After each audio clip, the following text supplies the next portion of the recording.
Hi, Kalpna Mahala this side from the Dream College of Many, IIM Ahmedabad.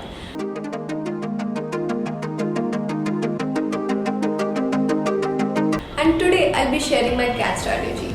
There are 3 sections in CAT: VARC, DILR and Quant, and every section needs a different strategy for approaching. So starting with VARC.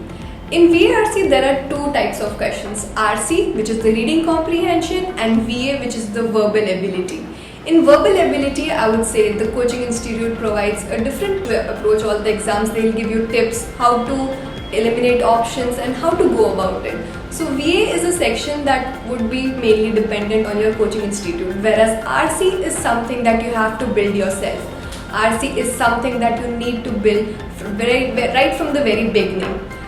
Get into the habit of reading. Read as much as you can. So it's never too late to start reading actually, but it's never too early to start reading either. If you're just thinking about CAT very casually, you know that you have to give it after 2 to 3 years, start with the habit of reading right from now. Because reading will help you in RC section a lot. It will help you to get through the RC section because it tends to get monotonous and you have to keep all of your attention onto the passage. There are long passages that you have to read and comprehend. Hence, it's very important that you get into the habit of reading editorials as well as novels. And that will help you a lot in cracking the VARC section. Coming on to DILR. In DILR, one of the major challenges we face is panic.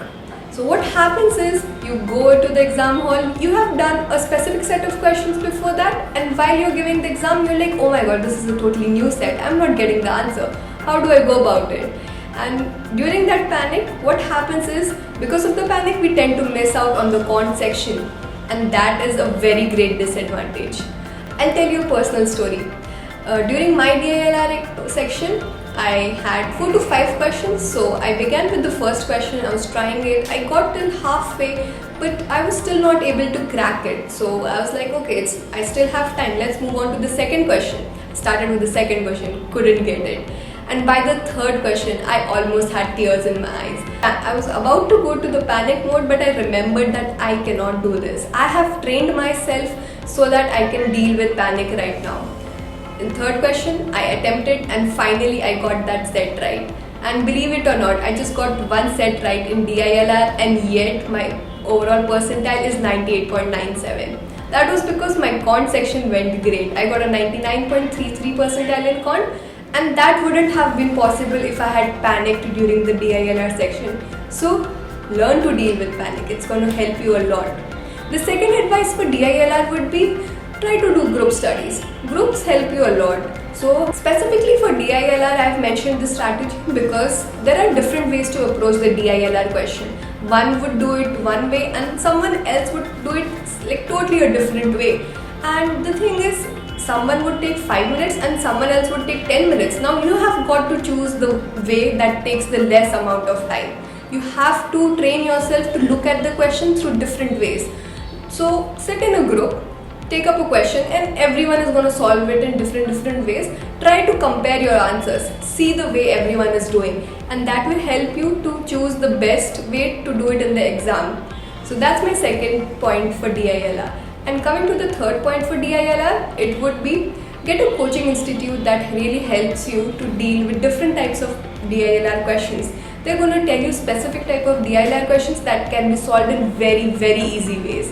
And if you were to look at the question and you didn't know about that method, you'd be like, this is impossible to solve. But it's not impossible.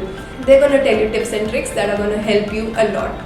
Coming on to the Quant section, my favorite section. So Quant was something that helped me get this percentile, and I have like a huge debt to pay it. So Quant is something that I really love. In Quant section, a lot of people feel that engineers will have a great advantage over others, but that's not true. Even a non-engineer like me can get a 99.33 percentile in Quant, so can you.